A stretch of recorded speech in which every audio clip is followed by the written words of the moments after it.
Hi friends, இன்றைக்கி நம்ம egg rice செய்ய போகிறோம். இது எப்படி செய்யறதுன்னு வீடியோவில் பார்க்கலாம் வாங்க. அதுக்கு ஒரு பேன் வச்சு எண்ணெய் கொஞ்சம் ஊற்றிக்கலாம்.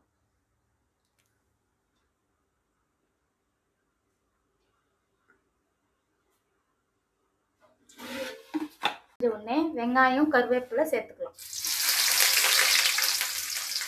வெங்காயம் நல்லா வதங்கிடுச்சு. இப்போ வெங்காயம் வதங்கின உடனே நம்ம இதில் 4 முட்டை சேர்த்துக்கலாம்.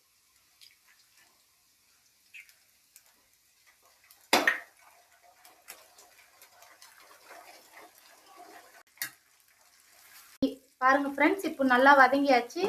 இப்போ ஒரு அரை ஸ்பூன் இஞ்சி பூண்டு பேஸ்ட் சேர்த்துக்கலாம். இந்த இஞ்சி பூண்டு, இந்த முட்டை இதெல்லாம் நல்லா வதங்கினோடனே இப்போ நம்ம காய் சேர்த்துக்கலாம். Carrot, beans. கேரட் துருகி வச்சுருக்கேன், பீன்ஸு சின்ன சின்னதாக கட் பண்ணி வச்சுருக்கேன். இதை நம்ம சேர்த்து இதனோட நல்லா வதக்கி எடுத்துகிட்டு வந்துடலாம். உப்பு சேர்த்துக்கலாம். உப்பு சேர்த்து நல்லா வதக்கிக்கலாம். ஒரு தக்காளி குட்டி குட்டியாக கட் பண்ணி வச்சுருக்கோம். அந்த தக்காளி இதில் சேர்த்துடலாம். நம்ம சாஸ் எதுவும் சேர்க்க போகிறதில்ல, அதனால் ஒரு தக்காளி சேர்த்துடலாம். பாருங்கள் ஃப்ரெண்ட்ஸ், இப்போ வந்து கரம் மசாலா, சிக்கன் மசாலா, பெப்பரு, மிளகாத்தூள், கறி மசாலா இதெல்லாம் சேர்த்து ஒரு கலக்கிடலாம். நம்ம 100 சிக்கன் கட் பண்ணி எடுத்துருக்கோம். அந்த சிக்கனை இதில் சேர்த்துருவோம். இது சேர்த்து நல்லா ஒரு பெரட்டி எடுத்துக்கலாம். இப்போ சூடான சாதத்தை சேர்த்து கலக்கிடலாம்.